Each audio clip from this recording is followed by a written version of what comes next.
Good morning student. My name is Ramandeep Kaur. ये lecture है आपका बिजनेस ऑर्गेनाइजेशन एंड मैनेजमेंट का। आज हम अपने इस लेक्चर में जो आपका नेक्स्ट टॉपिक है वो स्टार्ट करने जा रहे हैं। ठीक है, वो नेक्स्ट टॉपिक जो है वो आपका रिलेटेड है मॉडर्न मैनेजमेंट टेक्निक के साथ। ठीक है, कि मॉडर्न मैनेजमेंट टेक्निक्स क्या है, ठीक है, कौन कौन सी उसकी टाइप्स हैं। ठीक है, तो जो आपके सिलेबस में दी हुई हैं हम वही करेंगे। ठीक है, तो फर्स्ट हम देखते हैं कि मॉडर्न मैनेजमेंट टेक्निक्स होती क्या है। ठीक है, तो मॉडर्न मैनेजमेंट टेक्निक जो होती हैं ये सिस्टमैटिक और एनालिटिकल मेथड्स होते हैं जो डिसीजन मेकिंग में असिस्ट करते हैं, हेल्प करते हैं। डिसीजन मेकिंग में एफिशिएंसी और इफेक्टिवनेस को इम्प्रूव करने में हेल्प करते हैं, और कोई भी पर्टिकुलर एक्टिविटी को कंडक्ट कराने के लिए मैनेजरियल एक्टिविटी जैसे कि मेनली टू जो है प्लानिंग एंड कंट्रोल, इनको कंडक्ट करवाने के लिए जो असिस्ट करते हैं, हेल्प करते हैं, वो होती है मॉडर्न मैनेजमेंट टेक्निक। राइट, कि सिस्टमैटिक और एनालिटिकल मेथड हैं जो हमारी हेल्प करते हैं डिसीजन मेकिंग में एफिशिएंसी और इफेक्टिवनेस को इम्प्रूव करने के लिए, और managerial activities planning and control जो है उनको कंडक्ट करवाने के लिए हमारी हेल्प करते हैं। That is modern management techniques. ठीक है, आपके सिलेबस में 4-5 दी हुई हैं। तो आज हम अपने इस लेक्चर में जो फर्स्ट टेक्निक है वो है बिजनेस प्रोसेस री इंजीनियरिंग, उसके बारे में पढ़ेंगे। राइट, तो बिजनेस प्रोसेस री इंजीनियरिंग क्या होता है? बीपीआर, इसको हम शॉर्ट में बीपीआर भी बोल देते हैं। ठीक है, तो बीपीआर, ठीक है जी, बिजनेस प्रोसेस री इंजीनियरिंग एक बिजनेस मैनेजमेंट स्ट्रेटजी होती है जिसका जो ओरिजिन हुई थी 1990s में। ठीक है, 1990s में स्टार्टिंग में स्टार्ट हुई थी। तो इसका मेन फोकस था कि एनालाइज करना और रीडिज़ाइन करना वर्क फ्लो को, बिजनेस प्रोसेस को। ठीक है, पूरी और एक ऑर्गेनाइजेशन के अंदर कि जो भी आपका बिजनेस प्रोसेस है उसको रीडिज़ाइन करो, अपने वर्क फ्लो को रीडिज़ाइन कर देना। ठीक है, तो बिजनेस प्रोसेस री engineering is the act of recreating a core business process की।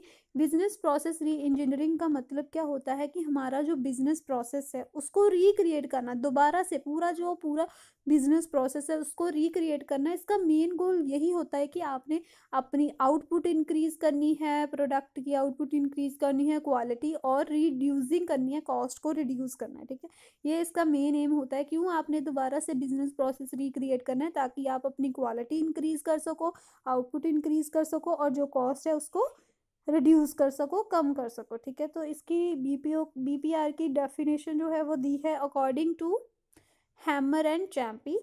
BPR is the fundamental rethinking and redesign of business process to achieve dramatic improvements in critical contemporary measure of performance such as cost, quality, service and speed। क्या बोल रहे हैं कि BPR जो एक fundamental है कि रीथिंकिंग और रीडिज़ाइन करना बिजनेस को, प्रोसेस को, ताकि आप जो अचीव क्या कर सको, इम्प्रूवमेंट किसमें, क्रिटिकल और कंटेम्प्रेरी मेजर जो परफॉर्मेंस के, जैसे कि cost, quality, services and speed, इस चीज़ में आप इन्हांसमेंट हो, आपको इम्प्रूवमेंट हो सके। राइट, आपके बिजनेस। ठीक है, आप इसकी एक एग्जांपल है फोर्ड मोटर्स कंपनी। ठीक है, आप उसका एक केस स्टडी ज़रूर पढ़ना, वो बीपीआर के ऊपर बेस्ड है। आप अपने नेट से सर्च कर लेना बीपीआर की एग्जांपल, तो आपको फोर्ड कंपनी की एग्जांपल आएगी, तो वो केस पूरा आप स्टडी कर लेना ताकि आपको बीपीआर का कंसेप्ट जो है वो क्लियर हो जाए। तो बीपीआर की जो एग्जांपल है, आप अपने जब आप आंसर लिखोगे तो एग्जाम्पल में फोर्ड मोटर कंपनी की एग्जाम्पल लिख सकते हो। राइट, नेक्स्ट है स्टेप्स ऑफ बीपीआर। फर्स्ट है define objective and framework. First of all आपको री इंजीनियरिंग क्यों करनी है वो डिफाइंड हो, क्वालिटेटिव एंड क्वांटिटेटिव टर्म्स दोनों में आपको डिफाइन हो कि आपको क्यों ज़रूरी है, आपके क्या ऑब्जेक्टिव है इस चीज़ को करने के लिए। तो जो ऑब्जेक्टिव है आपका एंड रिजल्ट, जो द ऑब्जेक्टिव जो होते हैं वो एंड रिजल्ट होते हैं जो मैनेजमेंट डिज़ायर, जो मैनेजमेंट चाहती है कि वो हो आफ्टर री इंजीनियरिंग के। ठीक है, second is identify customer need. जब आप रीडिज़ाइन कर रहे हो बिजनेस प्रोसेस को तो अपने कस्टमर की नीड जो है उसको प्रॉपर कंसीडर करना है, आपको उसको अपने कस्टमर की जो भी नीड है उस पर फोकस करना है। तो जो the process shall be redesign in such a way that it clearly provide the added value to customer. ठीक है, जो प्रोसेस है उसको ऐसे रीडिज़ाइन करना है कि वो आपका जो कस्टमर है उसको वैल्यू प्रोवाइड करे। Right, next third is study the existing process. आपने डिसाइड करने, चेंजेस को डिसाइड करने से पहले जो भी आपका एग्जिस्टिंग बिजनेस प्रोसेस है उसको केयरफुली एनालाइज कर लेना, ठीक है, कि एग्जिस्टिंग प्रोसेस ही जो है होता है वो ही बेस बनता है न्यू प्रोसेस के लिए, ठीक है। तो इसके लिए आपको ये कंसीडर कर लेना चाहिए कि हमने क्यों करना है, क्या करना है, ये सारा हम क्यों एग्जिस्टिंग प्रोसेस को क्यों चेंज कर रहे हैं, क्या राइट एंड रॉन्ग था हमारा जो एग्जिस्टिंग जो प्रोसेस था उसमें कौन सी चीज़ें राइट थी, कौन सी चीज़ें रॉन्ग थी, ये बिजनेस प्लान जो है एग्जिस्टिंग का उसको देख लेना, ठीक है। नेक्स्ट है फॉर्मुलेट रीडिज़ाइन बिजनेस प्लान। जब आपने एग्जिस्टिंग बिजनेस प्रोसेस को केयरफुली स्टडी कर लिया, अब उसके बाद आपने जो रिक्वायर्ड चेंजेस, जो आपको चेंजेस आपको लगता है कि ये होने चाहिए, उनको एक पेपर पर लिख लो, राइट डाउन कर लो और उनको फिर कन्वर्ट करो एक आइडियल रीडिज़ाइन प्रोसेस में, right. Next fifth point is implement the redesign. Finally जब आपने चेंजेस, जब आपने फॉर्मुलेट कर लिया रीडिज़ाइन प्लान, तो फिर चेंजेस जो आपने किए हैं उनको इम्प्लीमेंट करना, एक रीडिज़ाइन प्लान में उनको इम्प्लीमेंट करना ताकि आपको इम्प्रूवमेंट जो है वो अचीव हो, ठीक है। ये रिस्पॉन्सिबिलिटी होती है मैनेजमेंट की भी और डिज़ाइनर की कि जो न्यू प्रोसेस है वो ऑपरेशनेबल हो और हर एक बंदे का सपोर्ट हो उसके लिए, हर एक बंदा उसको जो आपने रीडिज़ाइन किया प्रोसेस उसको सपोर्ट करे, राइट। ये तो था हमारा प्रोसेस में 5 स्टेप थे। पहले आपने ऑब्जेक्टिव सेट कर लेने हैं, फिर आपने कस्टमर की नीड को आइडेंटिफाई करना है, फिर आपने जो एग्जिस्टिंग प्रोसेस है उसको आइडेंटिफाई करना है, उसको प्रॉपर थॉरली उसको स्टडी करना है, फिर न्यू रीडिज़ाइन बिजनेस प्लान जो है उसको बनाना है, फिर उसको एक्चुअल में इम्प्लीमेंट कर देना है, राइट।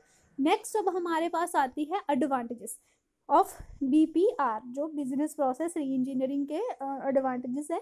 फर्स्ट है, इससे हमारी कॉस्ट कम, हमारी मतलब हमारी कंपनी की हम सेव कर सकते हैं हमारी कंपनी को जो लॉस में जा रही है, ठीक है, कि कोई कंपनी है लॉस में जा रही है हमारे एग्जिस्टिंग प्रोसेस, तो हम कुछ न्यू लेकर आएंगे, उसमें कुछ न्यू प्रोसेस चेंज करेंगे जिससे जो लॉस में जा रही थी कंपनी अब वो सेव हो चुकी है, राइट।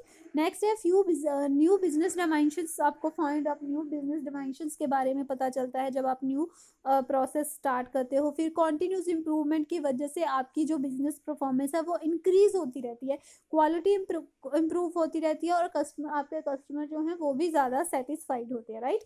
नेक्स्ट है इसकी डिसएडवांटेजेस। इसकी क्या है, ये कॉस्टली प्रोसेस है, इसमें बहुत सारी कॉस्ट लग जाती है, क्योंकि अगर आप एग्जिस्टिंग प्रोसेस आपका चल रहा है उसके बाद आप अब न्यू प्रोसेस लेकर आना चाहते हैं तो उसमें कुछ कॉस्ट इन्वॉल्व होती है, तो इसलिए ये को कॉस्टली प्रोसेस है। टाइम कंज्यूमिंग प्रोसेस भी है, इसमें बहुत सारी ह्यूज प्लानिंग की ज़रूरत होती है और कई बार क्या होता है कि जो आपकी ऑर्गेनाइजेशन में मेंबर है वो इतने एक्सपर्ट्स नहीं होते, तो ये लैक ऑफ एक्सपर्ट्स भी हो जाते हैं कि आपके पास एफिशिएंट प्रोफेशनल पर्सन्स नहीं हैं जो बिजनेस प्रोसेस को दोबारा से रीडिज़ाइन करे, तो उनकी वजह से भी प्रॉब्लम्स आ सकती है, ठीक है। तो ये था आपका BPR का कंसेप्ट। इसी के साथ आपका BPR का सारा कंसेप्ट ख़त्म हो गया। मैनेजमेंट, मॉडर्न मैनेजमेंट की हमने फर्स्ट टेक्निक कर ली है, वो टेक्निक है बिजनेस प्रोसेस री इंजीनियरिंग, ठीक है। नेक्स्ट लेक्चर में हम जो आपकी नेक्स्ट टेक्निक होगी उसके बारे में पढ़ेंगे, राइट। तो आप यहाँ पर जो मैंने आपको एग्जांपल में फोर्ड मोटर कंपनी का एग्जांपल दिया था तो वो केस आप थोड़ा सा पढ़ लेना, ठीक है, ताकि आपको री इंजीनियरिंग का प्रोसेस जो है वो समझ आ जाए, राइट। तो अगर कोई भी प्रॉब्लम होगी तो आपने मेरे से कॉन्टैक्ट कर लेना है। Thank you class.